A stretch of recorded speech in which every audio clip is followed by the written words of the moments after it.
Hello, good morning, everyone. Thank you for your time today. I'm Irene, Product Manager from Trustwave. Securing digital IDs is critical in digital business today. Anthony, Director from Center of Strategic Cyberspace and International Studies, will be sharing the role of digital IDs, and Harsh, Global Security Architect and Technical Director from Trustwave, be sharing how we can protect it by a proven data resilience approach. Before we begin, all right, if you have any questions during the presentation, feel free to type it into the Q&A box below. And at the end of the session, we'd like you to scan the QR code to fill out the survey form. Before we begin, let's do a poll of your understanding of what is digital identity. You have 20 seconds to cast your poll, and we shall review the results shortly.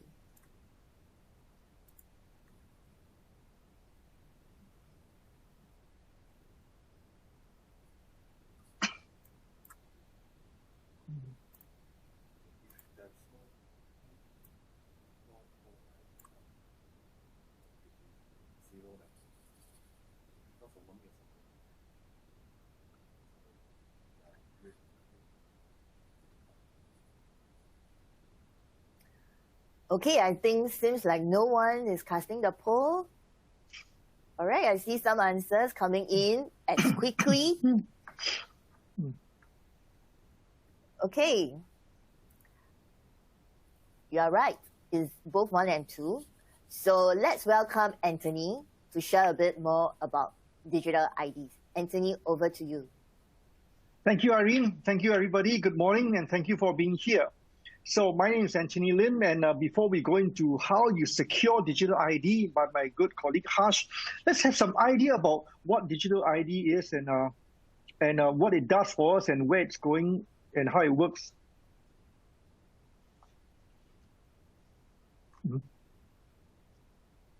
But I'm trying to move the...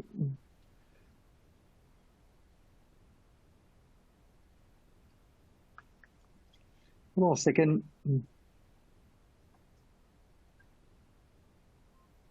The screen is... Hi, Anthony. I will help you. Probably let me thank you. Go back to the slide for you to start again. Great, which is why we need digital ID, you see. Right, sorry for the false start. All right, okay. Okay, well, I'm clicking the arrow on the right. Would you like to start with this? Okay, keep going. Yeah, let me help you. Yeah, keep going. Yeah, you might help me. I think you probably be starting. Yeah, I will help you then. Come, let me do it. I think you don't want to touch anything. All right. So we'll do something we haven't done for a long time. Like, could you have the next slide, please? You know, which is something you haven't done for some time. Okay. Yep, here you go. Digital IDs.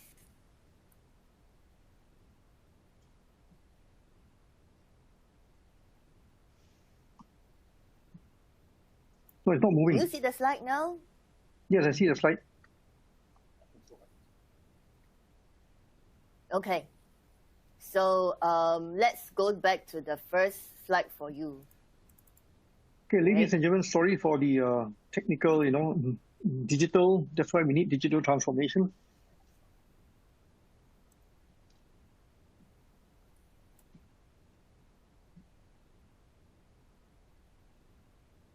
The slide's not moving. Okay, Anthony.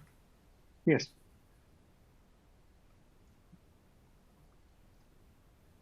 Okay, give me a second.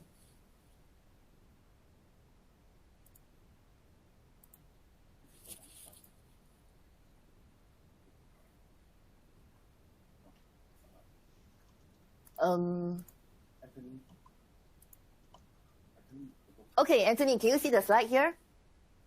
Yes, I can see the slide. I will just click for you, and this is it that you can start. Okay. Keep going. Click. I still see stream starting soon. Oh, okay.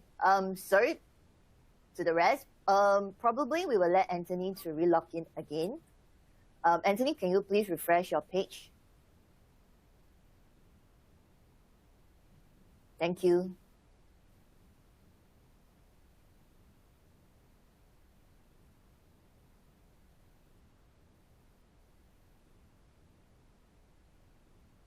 All right, so while waiting for Anthony to come back, I hope everyone is doing well, due to the pandemic.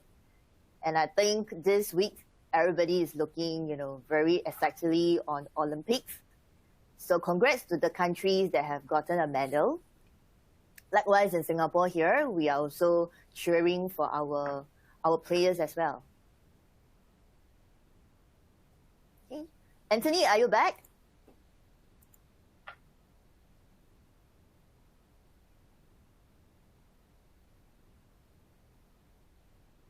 Hi, Anthony.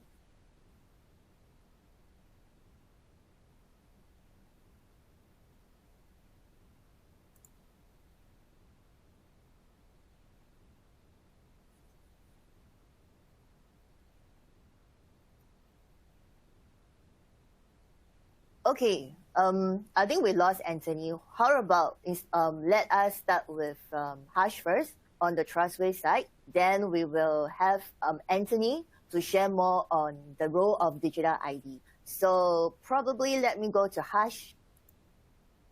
All right, Harsh, over to you.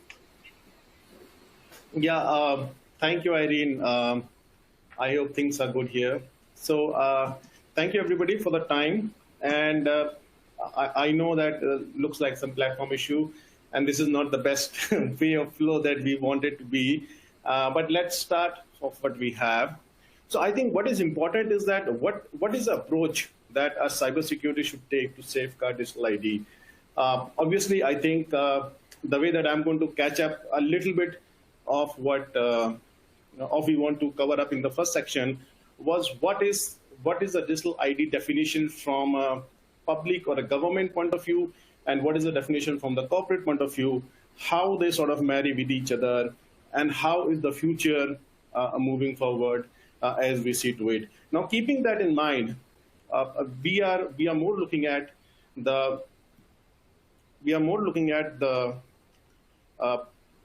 digital ID from a corporate point of view, and what are the steps required, what is the best strategy to actually protect them. That is what typically is our sort of target. So what is important is that how do we see the what exactly is the correlation between the corporate digital ID or a digital ID from an in-corporate point of view. So as we see to it, inside the corporate, the digital ID is basically formed of some basic things. Today, the national IDs are not generally being used in the corporate environment, more or less. And in the corporate environment, is a combination of your different usernames, your passwords, your contractor IDs, your employee IDs, your digital keys, certificates, your signatures, and they all form a part of your digital ID, and that is how it is actually formed. So the question there is that how it is important and why it is important to actually, first of all, protect them, and second, protect the access of the data which is related to that. And that forms the base core of what we are trying to sort of talk here. In order to protect the digital ID, in order to protect the data which can be accessed via digital ID, we have to focus on the core of the entire systems, and that is databases. We have to focus on the applications, we have to focus on the environment, we have to focus on many other things, but database typically form the core of it. When we don't focus on a couple of things, like when we don't focus on the data store, sensitive data access, when we don't focus on the privileges associated with the digital IDs inside the corporate, we really end up in sort of breaches and attacks. So let us see some of those breaches. We all know about the SolarWinds flaws, where the identity is privilege escalation was used from a vendor product perspective. We know the digital identity hack of US voting systems. where the identities was typically hacked of many people. We know the social mapping, the mapping of your digital ID in the social media. There are a lot of social mappers are there. How identity can be hacked very easily using your photos, using your and then impersonating them. And then the latest VSA attacks, which is very recent, where ransomware has basically utilized the VSA and do a privilege escalation jump. So these are some of the things which are very good examples that have come out from us and our Spider Labs lab, which is actually a testing and security vulnerability research labs. They have also unearthed these issues, which I'm sort of talking here right now. So what is important from a probably Harsh, security point I think of view? Anthony is back. Yeah. Hi, Harsh. Sorry. Yeah. Harsh, Anthony Yes, is back. So yes. perhaps let's let Anthony continue his part. So Anthony, I'm going to go back to your slide. All right. Sure. And on for you right now. All right, Anthony, please. Fine. Thank you. Okay. Hi, I'm back. So could you put me through the first slide, please, about the one about the which slide am I on?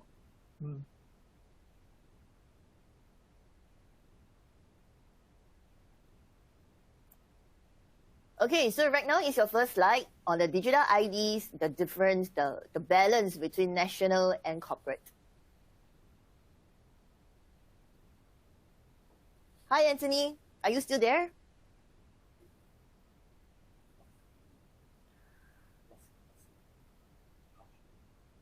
Okay, it seems like Anthony is really having some difficulty in connecting to the platform.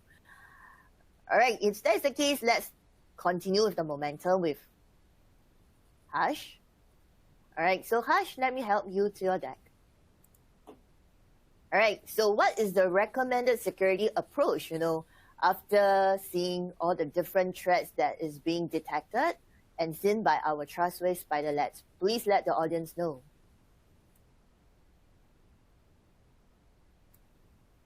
Harsh, over to you. Sure. You're on mute. So I think, thank you, Irene. Thank you, Irene. So, Yep. So what is important is that there has to be a process of exploration first. You have to, there is the extensive process of exploration of the IDs, the risk associated with IDs, and the exploration of the data which can be easily accessed by using those IDs. So that exploration is very much important. So IDs exploration, the privilege exploration, and the exploration of the data stores, which is the databases and some of the other places where the IDs can be used to extract the data or to access the data. It also should include the exploration around your multiple systems, your domain servers, your web servers, your internal IT systems, in order to see what is the kind of privilege mechanism which is sort of working in local to that. So exploration is a very important part of the digital ID that should be taken into the security approach. The second thing is the ecosystem. The ecosystem of digital ID is not only the ID.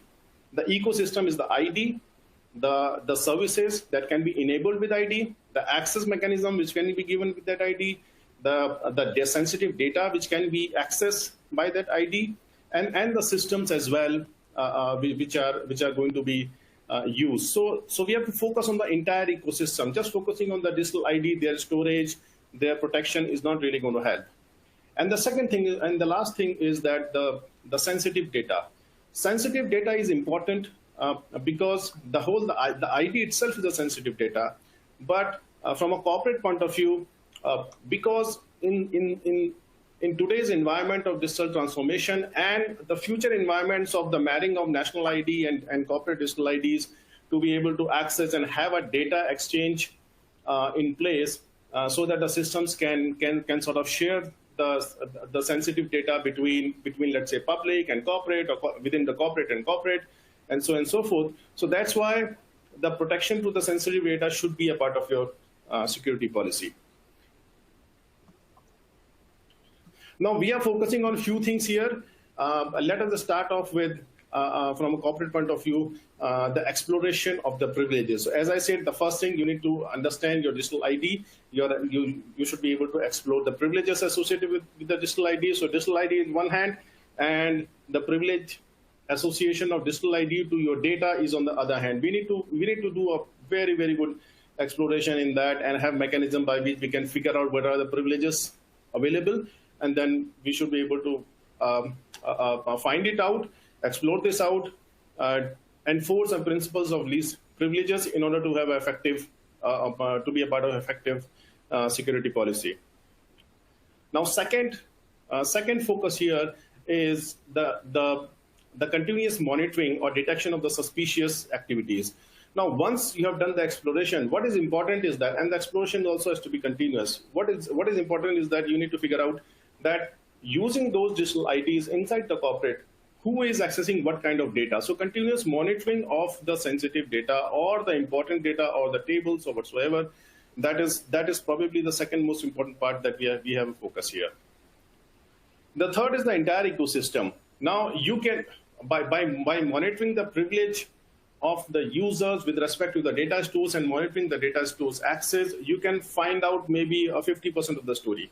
The other 50% of the story is also related to the entire ecosystem, which means that you need to have a effective monitoring mechanism of the ecosystem, wherein you are actually be able to do a safe publishing of digital ID. You are able to be able to do the safe storage of digital ID, having a safe access mechanism by digital ID to the various systems, and also to the sensitive data that we have focused. So it is the entire ecosystem. It includes your databases, applications, it includes your systems, your domains, and so on and so forth. And finally, I think the fourth focus is that there has to be a process of security awareness inside the company. The security awareness should have a focus of towards making people understand that if they really are not serious towards protecting their identity, then it probably can lead into a very, very small thing can actually lead into a big sort of breach inside the organization. So security awareness with respect to the ID, with respect to the systems associated with the ID, systems which can be exploited with the ID, and so on and so forth, are very, very important in terms of building the cybersecurity culture. So these are probably the four focus points. I'll hand it over to Irene to run through the yeah. The poll. Okay, so now it's time for the second poll, just to keep the audience engaged. So you've been hearing what Harsh talk about the different data resilient approach that you can actually adopt. So based on what he has shared, what's the three different answers here that you see that actually fits or suits or actually match exactly what Harsh has said. All right, you have 20 seconds to cast your poll. I can see that most of you have casted quite a right one. Okay, last 5 seconds for everyone to cast the poll. And yes, privilege associated intelligence, threat, and data monitoring and detection are very important in terms for the technical and the infrastructure, knowing what's in and out of your systems. But likewise, user awareness are equally important. All right, so back to you, Harsh, for the demo of our Trustwave DB Protect. Yeah, thank you, Irene, and thank you all for that participation. Right, Harsh? So I think as we say that we have a focus areas here: protection and identification of digital ID, protection of digital ID, maintaining the digital trust architecture, building the digital trust architecture, maintaining the public and the corporate digital ID data exchanges, the systems. I think it's a big topic, but since we are focusing on a few things here, we will concentrate and show you that how doing some very, very small mistakes can actually result into sort of a very easy data exfiltration or approach. Now, what happens in that is that the systems inside an organization are working as per their maturity, but when there is a lack of the collective policy and the collective view, then small issues with the individual systems or the processes inside the company or the teams inside the company actually result into this kind of attacks. So I'm going to sort of share my tab for the demo. Now, Trustwave DB Protect is one of the platform which helps in terms of the exploration of the digital ID, which is the ID, or we can say a corporate user ID, and is able to sort of map it with the privileges associated for the data access. That is what is our focus in this seminar. So we want to know the privileges associated with the ID. The ID can be generated anywhere in the AD, in the Microsoft AD, or maybe some other mechanism. It does not matter. But what are those deep exploration of that ID and its privileges associated to the data stores is what we are trying to figure out, which is very difficult because the systems are different, and you don't really get a common view from either from the AD or from the IAM or from the other products. So let us go and see. Now we are looking at this exploration. We want to look at the exploration of, let's say these are some of the data stores. We want to look at the exploration of the Microsoft SQL Server. Now what we want to look is, we want to look at couple of users who typically have access as a SQL login access. So which means that these are the users created in SQL Server. They might also be existing in the Windows 80, so they might probably be created in other ID platform, not in the SQL Server, but they exist in the SQL Server as a digital ID users, and they have certain privileges. So let's look at this. So we have a couple of users here who has a SQL login, like the login to the system directly. And we are focusing on this user, which is a dev user. So when we look at this user, the dev user, this user is basically a login user. It has been created in AD. It is not created in database directly. It is created in AD. It can use that AD login to log in into the data store, which is the SQL Server. But the way this user is being assigned the privileges, we can see that this user has got huge amount of privileges to actually do anything inside the database. Now, this could be because this user is an administrator. This could be because this user is a development user. He needs access. So there could be many combinations why this user is here. But typically, when a user is created in Active Directory, the system administrator, when he's creating that user, doesn't have that idea that what is this user is going to do. So he's going to map it to certain groups and other things in the AD. But really on the database, it is the access which is being given local to the database by the DBAs and other people, which is actually going to matter with respect to his privileges. So we see that there's a huge amount of privileges he has.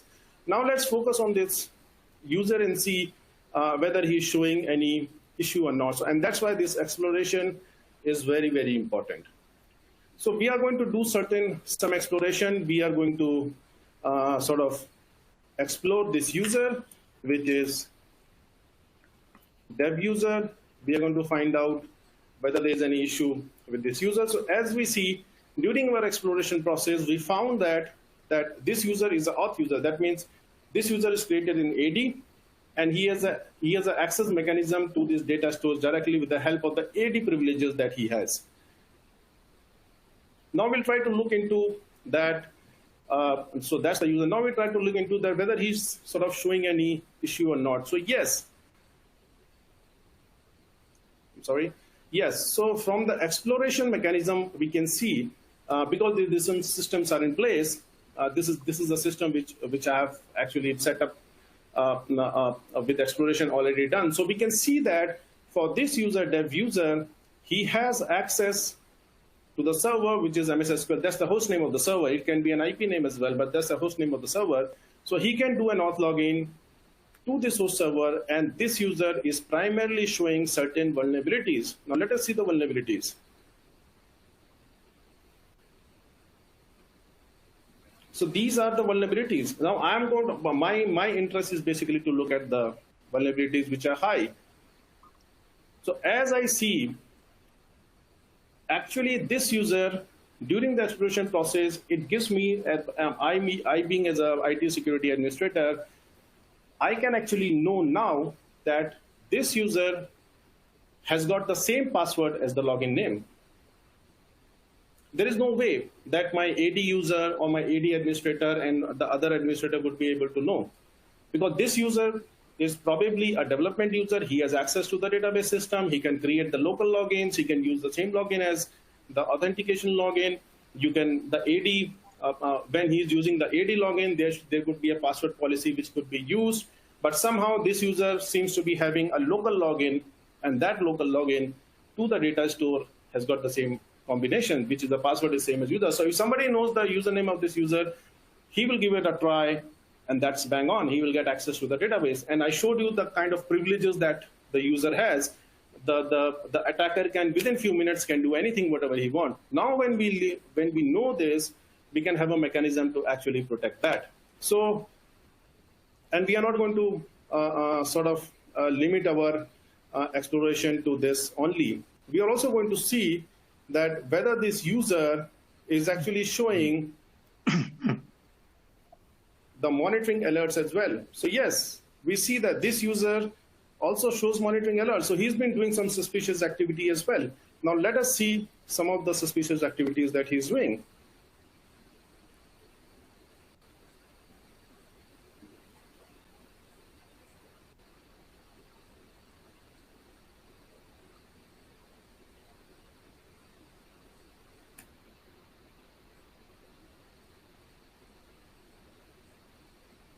Just give me a sec.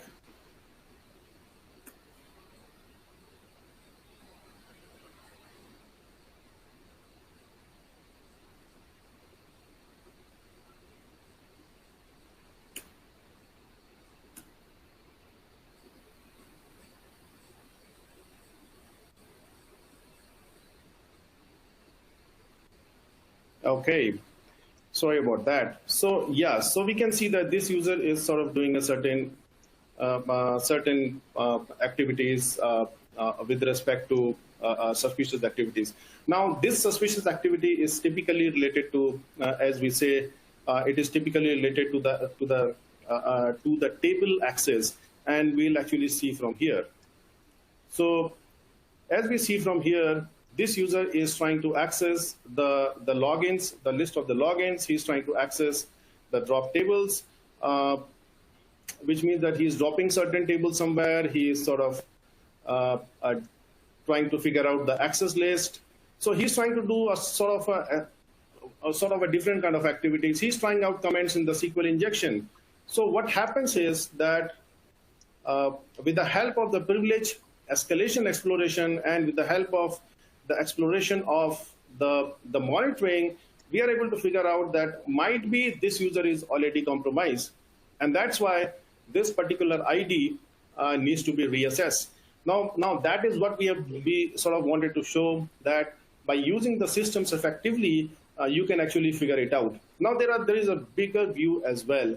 So the bigger view can actually give you, we actually drag in through the user. We showed you how you can figure out from an identity. But the bigger view tells you that how really you are prepared from the standpoint of compliances, from the standpoint of best practices. And we see that with the help of this screen, you can figure out, as compared to our own template of best practices or the GDPR template or maybe PDPF template, how much you are sort of ready with respect to the findings of your exploration to be able to help you, protect you proactively on the attack surface, as well as monitor the access. The other important thing is that you should have a real-time assessment of your entire organization or the environment, and that is very important with respect to your issues that I just talked about, and also with respect to your continuous traffic and the entitlements. So I think what is important, the last thing that I want to focus is defense in depth strategy. Defense in depth strategy over a period of time is very, very important to figure out that how you are doing. Now, the way it helps is that there is a microscopic picture where we actually started with a user ID, and then we try to figure out and do exploration and see maybe this is already compromised. But then there is a macroscopic view that with respect to the defense in depth strategy, how good you are doing. So if you are doing good here in the defense in depth strategy, then probably you are actually reducing your attack surface and you have a better chances of protection. I think I'm going to sort of conclude here from the standpoint of my demo and hand it over to Irene for any questions or any other thing that we have. Hey, thank you, Harsh. I hope everyone, have some ideas about Trustwave DB Protect, about how we can actually, protect your database and also know, some of the compliance templates that is in there that can be beneficial to your organization. Let me go back to Anthony's portion. So Anthony, are you there? To share with us, more about digital ID and IDs.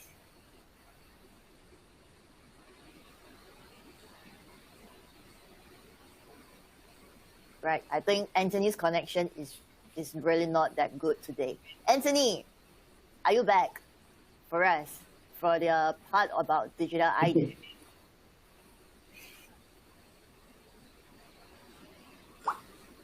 I can see him coming in. Maybe we can, yeah.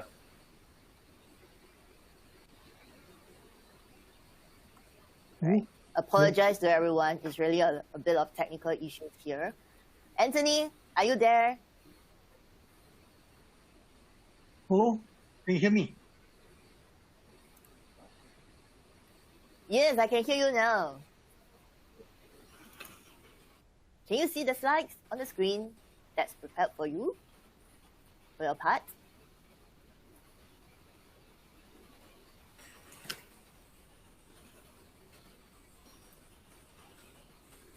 Connection is really not too good.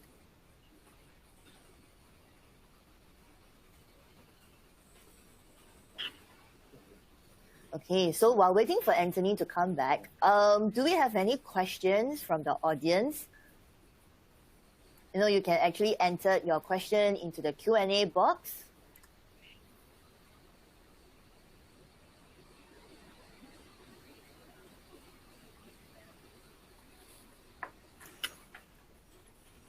Okay, probably I'll have a question for Harsh, right?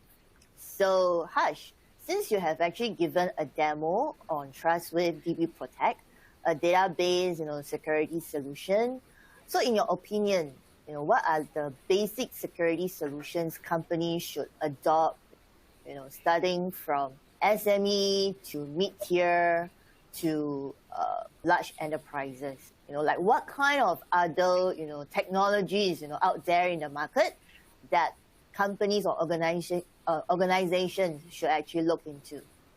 Maybe you can share a little bit more with us? Yeah, sure, definitely. So as I said that, yeah, sure. As I said during my demo and the presentation that we are looking at a particular focus on certain things for this. But when we look at the digital ID and the digital trust, I mean, there are countries, there are only few countries who have really been able to create the distributed environment, and we know the country out of Europe who has actually done that and is leading this whole initiative. Have a distributed systems architecture between the national systems and the corporate systems, and they have that secure data exchange pathways. So keeping all that in mind, and keeping in mind that there are many countries which are moving forward with that, so the corporate has to work very close with the national systems as well there are certain security technologies in terms of detection and in terms of the prevention that definitely need to be considered as a must in terms of digital ID and its ecosystem. Now, these technologies or security technologies could start from number one. There should be productized technologies like DB Protect, which is the exploration and the monitoring tool. Then identity exploration on the other systems like the domain and other things. We can sort of put it as a identity access management for the domain systems or domain identity exploration. Then there needs to be the detection mechanism from the endpoint. So the services like MDR, which is managed detection and response on endpoint, will play a great role in terms of identifying or picking up the threats early before it can actually reach to the data stores or start the exploration there. And then finally, I would say the overall umbrella of fitting these things with the testing, a very good regular testing, and using some concepts of zero trust to a certain extent. I think these are the mechanisms which are very, very important for organization to explore. And it should be explored in a sense of these mechanisms should be working alongside. It should not be an isolated part. Let's say some team is doing that, some services gained by some other guys, some products are doing something. Not like that. It has to work in conjunction. So that's why I think, which is very important, is that organizations or customers should actually look at certain organizations or service providers who has enough experience and expertise on all of these domains and be able to bring up a very integrated approach onto this.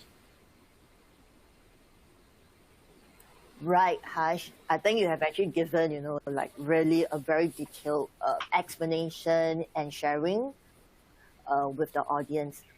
So let me check if Anthony is back up again. Thank you. Hi, Anthony. Are you there? Yes, can you hear me? Hi, I'm back. Yes, sorry about this. I don't know what happened, and I really thank Harsh for, Hi, can you hear me? Yes, we can hear you very well, Anthony. Please go ahead. Yes, thank you very much. The show and clear. On, and thank you for helping the show and giving a very comprehensive detail. So yes, made my job a lot easier right now, because a lot of things I was going to talk about was going to already incorporated in your presentation on the security features of digital IDs. Okay, so now we're going to do this back to front, where we talk about the security first, and then we talk about the whys and wherefores of digital ID in this smart world that's developing before us.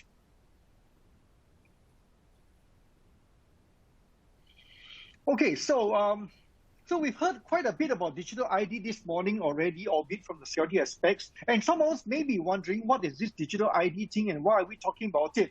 Now, the point is that although many of us know something or other about the digital ID, a lot of us don't really talk about it because we're already using it without referring to it. It can be as simple as your internet banking name and password, user ID, password, and second-factor authentication. In fact, some corporate bank accounts today have 3 or 4-factor authentications, 2 user ID, a token, and a password. And some of us have the national ID. For example, in Singapore, we have the SingPass, and and in many countries, like we talk about Estonia, Finland, even India, they have a digital ID. Australia and many other countries are adopting a digital ID for the people to use, the citizens to use when logging on to access online services, because a lot of things are online today, internet-born and cloud-born. Even when you want to book sporting facilities or borrow books from the library, or some other services, a lot of governments are going to e-services and all that. So therefore, a digital identity has a lot to do with as you see on the red bubble on the left, a nationally issued entity. But on the right, and we're going to talk about this in a minute, the blue color entity is that there's a lot of increase in the usage by corporations in digital IDs also. Again, we don't realize this because we don't really talk about it. For example, you have your username and password, you log on to your laptop, you log on to your intranet, you log on to your other resources in the organization. In some companies, even when you go and photocopy or book stationery, you use a digital ID so that they know which department to bill your photocopying and your stationery to. So we're actually using digital ID already, very much so in many countries. And it's quite transparent because, as we mentioned earlier on, it's a national-driven ID scheme. So let's look at some of the attributes very quickly. Number one, the digital ID serves to identify a person uniquely, online or offline. So it is a unique identifier, just like your passport number, just like your ID card number or driving license or any other form of personal identification. It is usually issued by government or regulatory authority, but as I mentioned today, organizations are starting to issue digital IDs also. And some of the attributes may be, a certificate, electronic stamp, or a seal, and all that. But a lot of us don't see this. Some of the attributes within the digital ID also, and they may not have all of this, or you may not see all of this inside your digital ID. Like your owner's public key, your unique identifier, a serial number, your name definitely, maybe your date of birth, maybe your citizenship, depending on the kind of digital ID. Sometimes today, for additional security, we start to incorporate biometrics. We have the fingerprint, we have the retina sometimes, and the facial recognition. And in fact, a lot of this start to federate the authentication in a sense that instead of reinventing the wheel, they may use your existing mobile phone facial recognition or fingerprinting or laptop fingerprinting service to do the additional authentication for your digital ID. So you start to share attribute. I'll talk a bit more about this as we go along. And of course, they may have expiration date, in the last 5 years, 10 years, you need to renew, that's also for additional security purpose. And then there may be a serial ID, serial number of the ID itself, or there's a signature of the issuer, and so on. Irene, you want to do the poll right now for what have we talked about digital ID so far? I'm sure the people are quite experts right now after listening to Harsh. So too. All right. So probably we will get, our last poll of the day, based on what Anthony has shared and based on what you have known, which of the following are digital IDs? You have 20 seconds to cast your poll. Quite an interesting result so far that I've seen.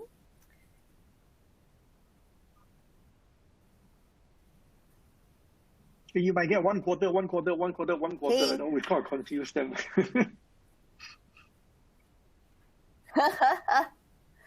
Yes, I actually see quite interesting poll here. Okay, 5 more seconds for your poll. All right, let's see the results.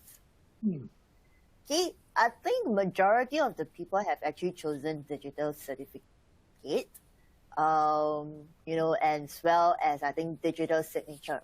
So probably Anthony, you can share a little bit more, what is the relationship of corporate digital ID? Over to you. Okay, so the question is the relationship between corporate ID and digital ID. A corporate ID, first of all, is similar to a personal identity, and so is a national ID. It identifies you, but in a corporation, it's limited to your organization's work. For example, your laptop access, your, I mentioned earlier, identity access to sensitive and critical systems, and the purpose is to allow enhanced customer engagement, ease of transaction without human intervention or use of, physical documentation. You see that nowadays we have self-service, cloud-based, online services, 24 hours a day. You can log on to your banking services in the middle of the night. You can log on to Lazada to buy things in the middle of the night. And which brings me to the next point. The digital ID facilitates the efficiencies of the complex supply chain. When you go and make a digital payment, when you do a transaction of your banking service, when you buy something online in the middle of the night, it doesn't matter, but You don't see what's happening at the back in the supply chain, which is a complex. How does bank one pay bank two, the merchant and the payment gateway, especially overseas, the logistics organization, the insurers and the customs, and so on. So the digital ID will facilitate, inter authentication, between one entity and the other. So, so that you don't have to authenticate about 10 times to parties that you don't even know exist, which are working together in the background to facilitate our online services, our e-services, our mobile services, and with especially today with a lot of the digital transformation going on. So corporate digital ID is a core of data-driven business models and operations. What do I mean? There's a lot of data that's being generated and a lot of data that's being used. How do you authenticate from one party to another and to a third party? How do they generate what time? A lot of logs, especially for security purposes. What time and where and all that. How do you, how do the organizations maintain this and maintain the security as Harsh had alluded to earlier on? So very quickly, there's a lot of data here that I'm not going to go into. The slides can be made available to you upon request if we can do this, so you can see the various details, at your own leisure. For example, a corporate digital ID will pertain to employee access to various systems, vendor and partner access, authority access, contractor access, even for government services like income tax, health records, and ID systems. So I'm going through this relatively quickly, to give you an idea of how digital IDs facilitate our functionality in the vast digital ID ecosystem. What are the driving forces today? And as I alluded earlier also, there's an accelerating shift towards smart cities. Smart cities today in Singapore, in many parts of Asia, in many parts of Europe, America, and Australia, we're moving towards smart cities. Everything's getting interconnected with the internet, with 4G and with 5G coming. And there's a lot of, they're talking about hyper connectivity, and many services, especially including government services, are networked for the convenience, of the citizens. And there's a lot of course, security and safety and privacy matters, that are involved, as again Harsh alluded to, which is why we're talking about the security of the digital ID and the data within, because there's a lot of personal data that's also involved, because it is your personal digital ID. So, which is the second line, more national and initiate on the corporate side. Like I said, many organizations are starting to implement digital IDs also, and especially at this time during the COVID, where there's a lot of movement restriction, remote access, work from home, cloud services. There's a lot of digital ID that's being used to authenticate our access to various services and resources that we are using. Which alludes to the third point, more mobility and access to the internet, because there's a lot of people today who are increasingly using the mobile phone. I'll skip this one. The mobile phone as the internet access, as the computer access. Why do I say this? Because the mobile phone today that you hold in your hand, this small device that you can put in your pocket or your purse, has the computing power of a computer server. You have the it's not even dual core. It's quad core, octa core processor. You have 128, 256, 512G. Some of you, your mobile phone has more storage than your computer server or your laptop hard disk. Would you believe this? So, and then it's got connected, LTE, 4G, 5G is coming, as I mentioned. Therefore, in today's digital world, today's digital transforming world, and therefore today's digital ID world, mobile communications is becoming the dominant player. And it will get more as we go along. So you see some of the statistics here.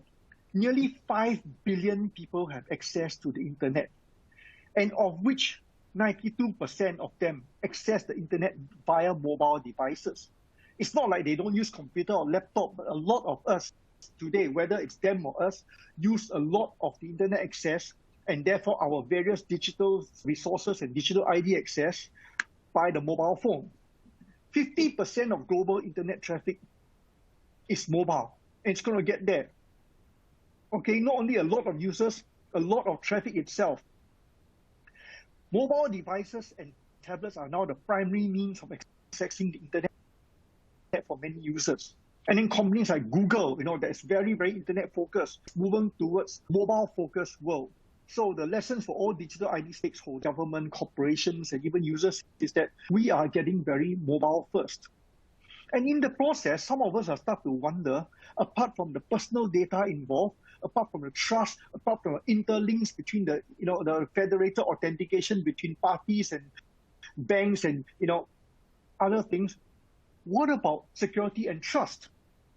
How do we protect the data that's being used, that's being generated? So there are some considerations here, and a lot of it has been repeated by Harsh earlier on already. So I'm just recapping that. First of all, many countries have personal data and privacy protection laws. Many countries have data sovereignty laws. Many countries have PDPA laws. In some other countries call it differently, PDPO or PDPC, but it's personal data protection laws, and including the European GDPR, personal data protection and privacy laws. And when they build digital ID systems, they need to take into consideration the protection of the personal data that is governed by these laws in many countries. At the same time, they have other technical services and technologies like data anonymization, cryptographic hash function, a statistical noise and all that to ensure that the data, if it's made publicly available to authorized users or leaked or lost, cannot be personally identified to any particular user. So there's some level of protection that's in place so to make people feel happier about using the digital ID, because if the government issues you a digital ID, then you're concerned, what about my privacy? What about my data safety? So there's a lot of governance to ensure this is happening. So how does a good digital ID program look like? In summary, it has to be unique because it identifies you as a unique individual entity, a person. It is verified and authenticated to a high degree, okay? And that's being talked about, and it continues to be evolved, the security aspect, the privacy aspect, and Harsh has given you a good idea of how Trustwave can help in this area and make us be happy on using the digital ID, whether national or corporate. It established, of course, individual consent, just like personal data and all the personal data privacy laws. There has to be some level of individual consent with respect to the issue and usage and transfer of the personal data with respect to the digital ID. It therefore protects the user privacy and is able to ensure control over personal data. Now, let me say something here, because one of the questions that came out is that how do you basically integrate or incorporate national ID with corporate ID? What it means is that, so there in many countries, and increasingly more and more so, there is a national ID that's being issued. At the same time, there's a personal ID,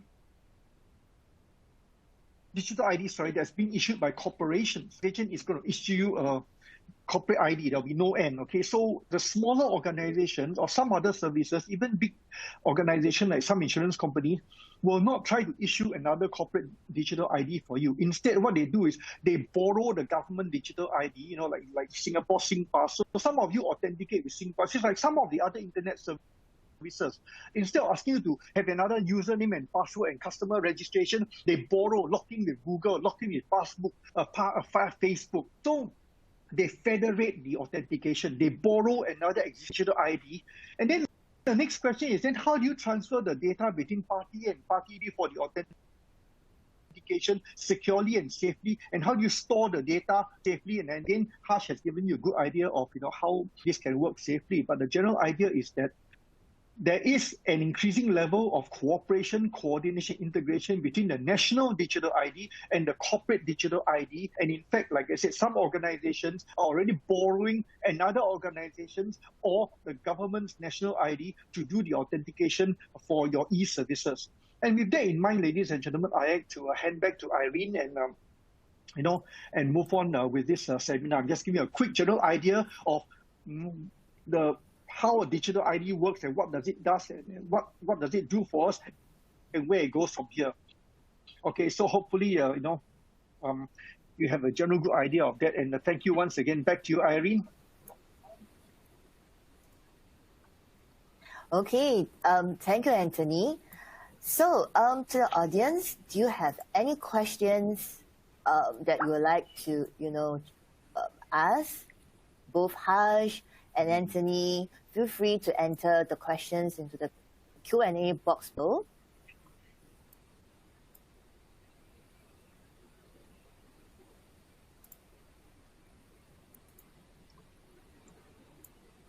Okay, while waiting for you to probably enter your questions, I would like to actually do some key takeaways based on what Harsh and Anthony have shared.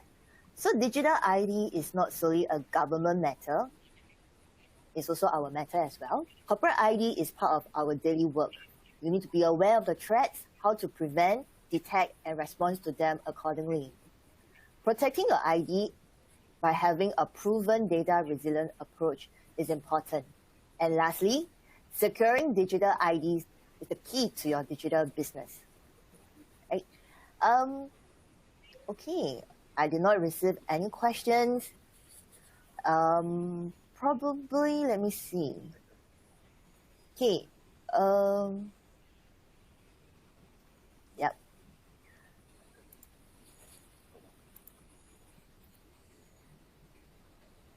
Okay, before we end, I hope you can actually scan the QR code, to fill up the survey so that we can actually improve and to plan what are some of the future topics that we can actually share with the audience as well.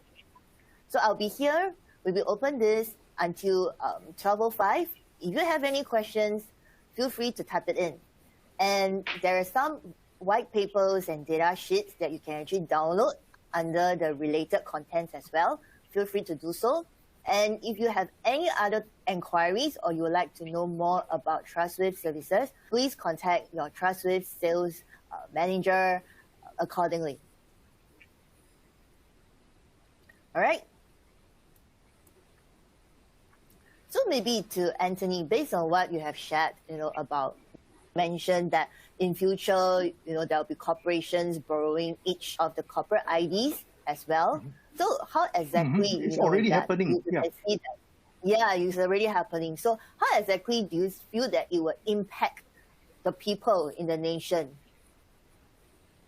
Well, it should not impact the people. Mm-hmm. It should not impact the people. So I think it will probably create more convenience to the people, right? Yes, correct. Because first of all, you don't have to carry 3 or 4 different digital IDs in your mind or write them on pieces of paper. It becomes, it's impractical and it becomes a security issue. Secondly, is that it becomes convenient in a sense that, in some cases, maybe too convenient when you're trying to log out the one service and then they volunteer for you. Do you sign on with your Google ID? Do you sign on with your past Facebook ID? So, it borrows another organization's authentication. But that brings a security and data and privacy question about how do you ensure that the second organization is able to protect the data from the first organization. And secondly, it needs your consent. Your consent is required to use the first digital ID to authenticate the second service that you're logging on to. So, these are some of the points that we need to take into consideration. But yes, right. and like I said, in Singapore, yes, Harsh, all yours. Yeah, I was just adding a bit to it, yes, and Harsh. I think very what would you like to very add? well point. Yeah, very well point, Anthony. And what happens in that case is that from a technical architecture point of view, the systems where it is successful, it is a distributed system architectures in place, which means that the corporate could be a bank, corporate could be any of the organization, the service provider, the person who is providing the service or the data access, they basically hold the security of their data, and there is a secure data exchange which typically is sort of maintained as per the standards and government take initiatives in that. And finally, there's the government authority issuing the ID in terms of certificates and whatsoever. But the security of the data and what other guy is asking and how much he is accessing, it holds completely on to the organization or the corporate which is holding the data. So that's why it is important, as I showed in my demo, that while there has to be some dependence over the government systems and the compliances, but at the same time, the onus of the data which is accessed via the digital ID, which is sort of shared between the corporates and and issued by the government, that onus goes with that particular corporate company, which means that you need to constantly monitor the user access, you need to monitor the data stores, privileges, which is what I showed as a part of the demo. So I think it is a common program on technical ground also. In order to achieve that, there has to be a common security responsibility at both the sides, at the corporate side as well as at the government side as well.